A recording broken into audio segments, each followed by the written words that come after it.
Welcome back to another Techstination interview. Joining us is Nishaant Sangaavi, the co-founder and chief executive of EnergyX Solutions. Thanks for joining us, Nishaant. Thanks for having me, Fred. Appreciate it. Describe for us to start out with what EnergyX Solutions is all about. Yeah, for sure. And perhaps the best way to start is talk to you about our mission, and then we'll get into exactly what we do. And the mission of the company is really to empower every building around the world, really, to achieve energy efficiency and to take action towards energy conservation measures. And we do this using technology. We're always pushing a dial in terms of living and breathing this mission. And the way we achieve this mission is to license our platform to utilities, and utilities are then able to use our technology to identify homes and businesses that would best qualify for energy efficiency programs, digitally engage those homes and businesses so that they understand what the best measures are around their home to take action on, and then at the same time facilitate that entire process so homeowners and business owners can actually realize savings. So tell us some of the companies and regions that you're working in today. Yeah, for sure. So all across Canada and the US, east to west coast, we work across Nova Scotia, we work across Ontario, we work across Manitoba and BC. And then coming to the US, we go all the way from California to the Midwest, to Louisiana, and then all across the Northeast. So we're really end to end, east to west coast. And we've just closed our first utility in Europe, in Portugal. So we're also starting now to work with the utility and across homes in Portugal as well. So consumers may or may not be familiar with your name, but they may be utilizing your platform. You said it exactly accurately, right? We're completely white labeled. So for a consumer, they wouldn't know EnergyX. They may have heard of our platform, My Energy Expert, which is a branded platform that utilities end up using. But yeah, we're white labeled. Utilities will license the platform. They'll make it available to their customers with their own branding, their own look and feel as part of their own value proposition. And then customers can actually go online and start the journey. So people may be, for some consumers who may be skeptical, saying, why does a utility want to lower my bill? It's counterintuitive, I suppose, that they would want more money from me, not less. Tell us how this works. What's the why behind it, and what consumers should know? Yeah, fantastic question. And perhaps we should first start with, you know, whether energy efficiency is really the most cost-effective way to achieve our climate goal targets. We believe it is. So if I go back to the three philosophies that we built this company on, and that really resonates with the utilities we work with. And the three philosophies are first and foremost that, as I mentioned, energy efficiency, energy conservation is the most cost-effective way for us to hit our climate change targets. The second belief that we have is, or the philosophy that we have is, if you empower homes and businesses with relevant information about their building, they will indeed take action and make smart decisions to save money. And the third philosophy, and perhaps this answers your question, is that for utilities to remain a trusted advisor to their customers and to really help engage their customers and keep them sticky, they need to move above and beyond just providing them with commodity, which is electricity and gas, and think about ways they can really help become an integral part of their consumers' life cycle. And in this case, it's the energy savings life cycle. So utilities have realized, and there's business cases to prove it, that it is a lot more cost effective to help their customer base lower little energy as opposed to build power plants and invest in huge capital structure.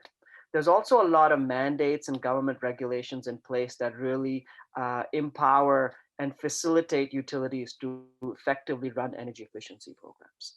And so really that's the reason why utilities have come to the conclusion that in the long run, it is the most cost effective, it is the most customer centric decision to really help their customers, homes and businesses lower their energy spend. And in the same time, keep those customers really sticky with them throughout the entire journey. And how dramatic can results be? as a homeowner, okay, is it worthwhile for me to jump onto one of these programs? Yeah, so let me throw some stats at you. If I look at greenhouse gas savings, 39% of greenhouse gas emissions come from buildings. Current programs that are purely focused just on behavioral changes can unlock only 2 to 7%. But if you start looking at deep retrofit programs, which is really what governments have been planning, Biden had it in his agenda, Trudeau has it in his agenda. Deep retrofits where you focus on insulation, you focus on building envelope, you focus on HVAC systems, you focus on windows and attics, can unlock more than 60% of savings for buildings. And so there's massive potential here when it comes to upgrading your home, upgrading your building. The challenge we have is really ensuring that consumers have access to these programs. A, they understand it.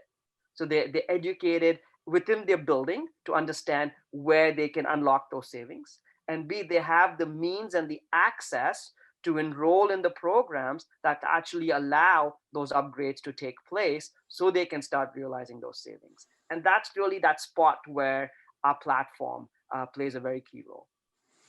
And of course, when consumers today think about energy savings and the environment, they're thinking things like solar panels. I guess that would probably be number one, the number one thing that comes to mind, or if they're in the right area, maybe wind power or something along those lines. So tell me, you're going much deeper than that in areas where people may not even be able to use solar panels, right?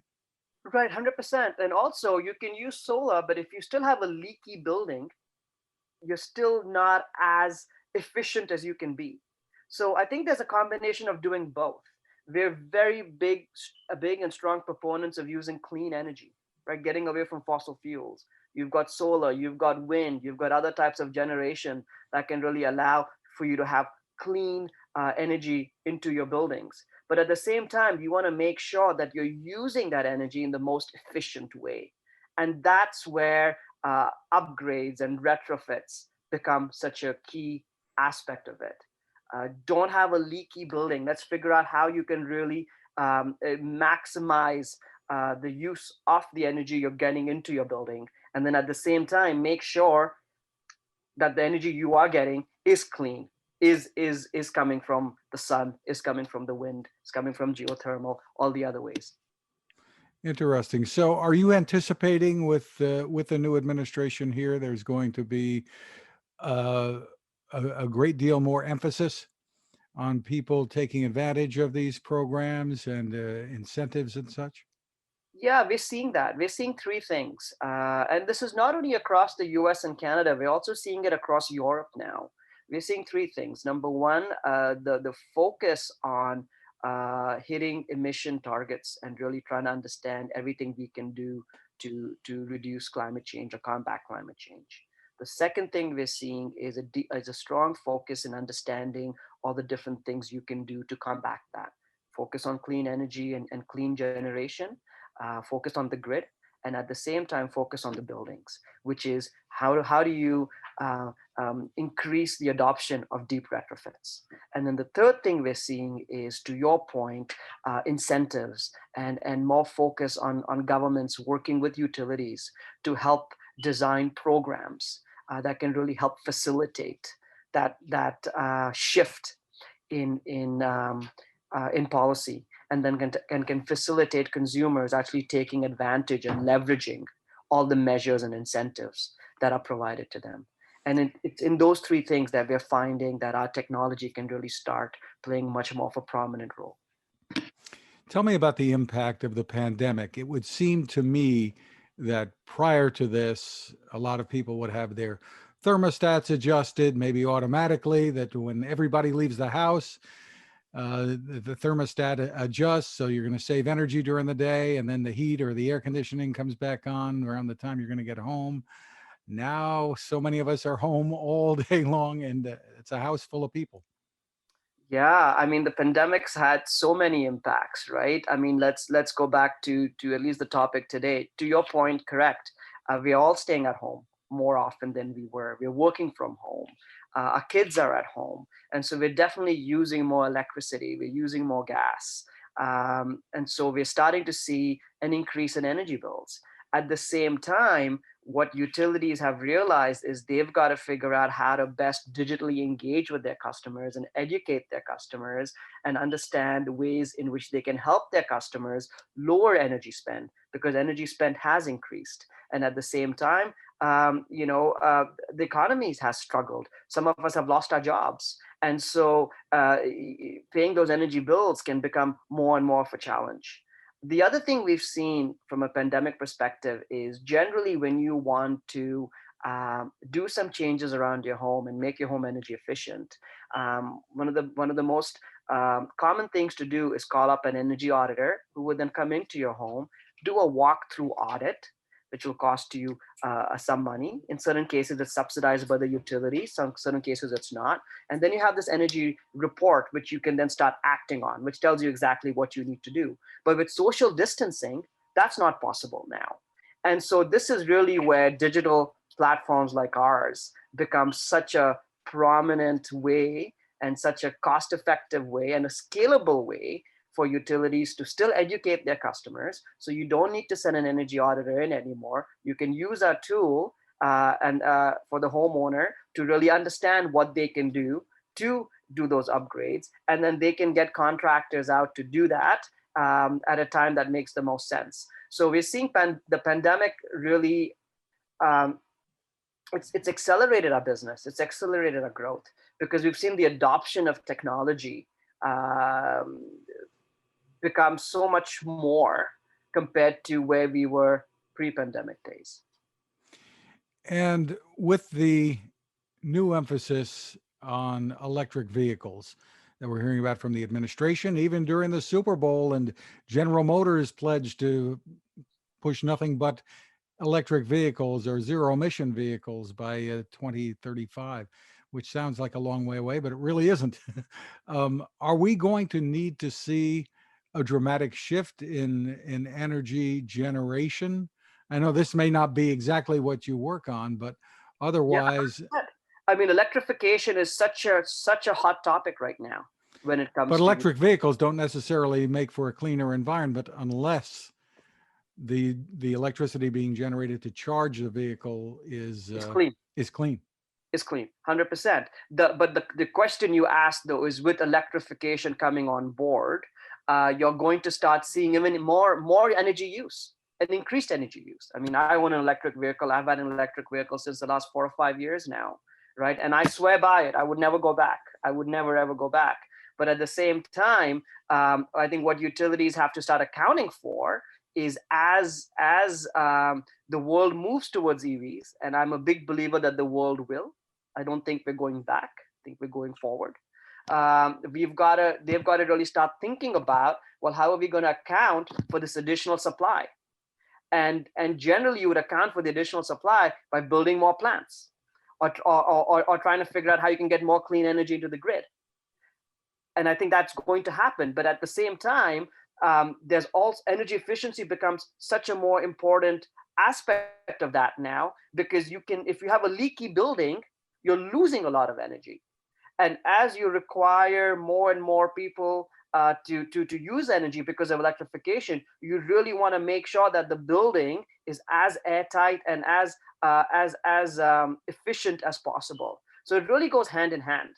Electrification is going to require utilities to really start thinking about ways in which they can generate more clean energy. At the same time, it's requiring them to understand that the buildings that this electricity is coming in really have to be very efficient, have to be upgraded so that they can use energy as efficiently as possible, because we know that usage is going to increase over time.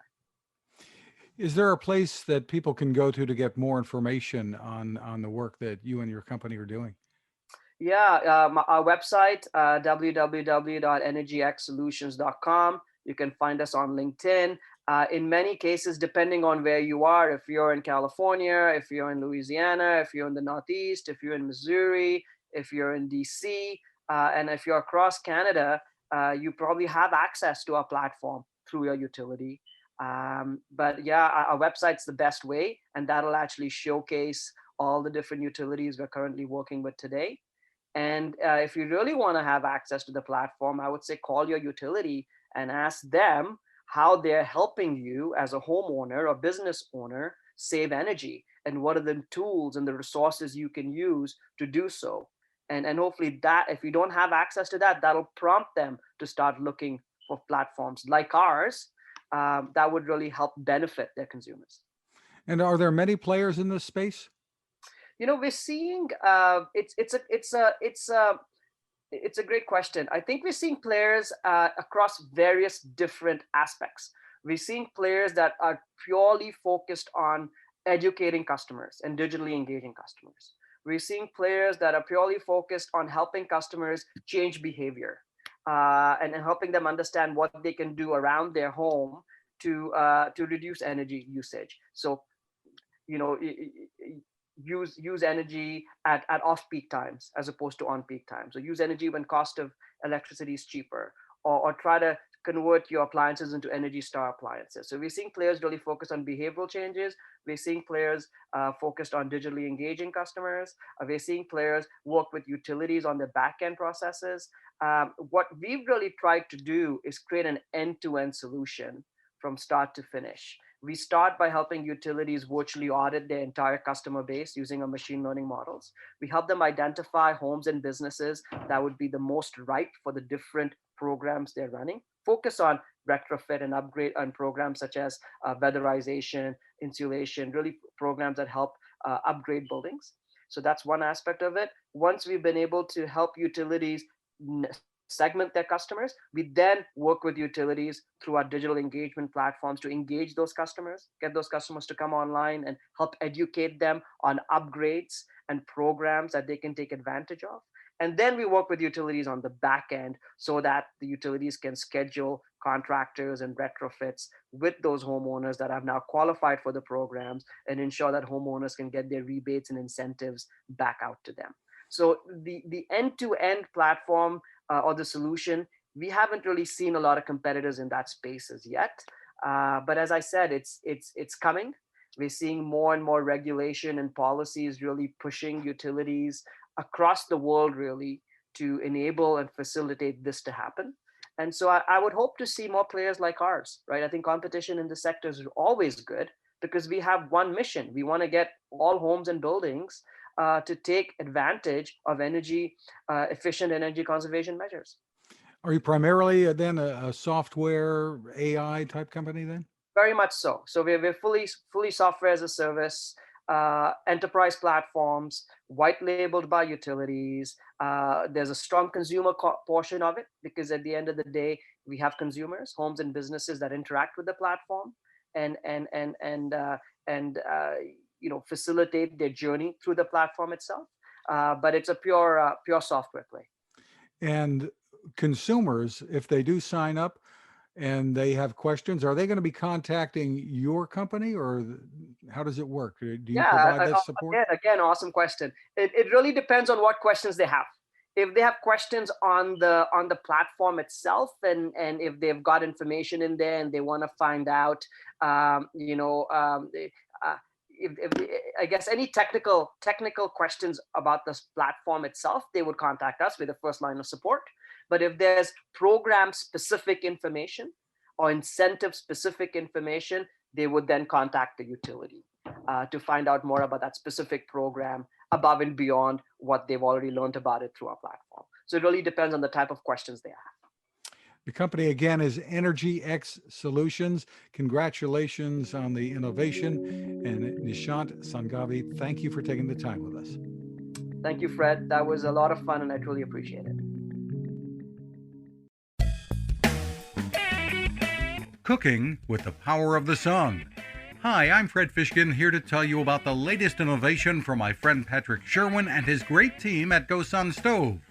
The GoSun Fusion has arrived using the company's tried and true reflectors and a solar vacuum tube to get you cooking without the mess of charcoal, heavy propane tanks, or smoke. A really bright idea. And with an optional solar panel and battery storage and the ability to plug in at home or on the road, you really can use the GoSun Fusion to cook anytime and anywhere, day or night, rain or shine. I love what Patrick and his team are doing, and so will you. Want to learn more? Head to gosun.co to check out all of the company's products and innovations, and use the code Techstination to save 10%. That's gosun.co.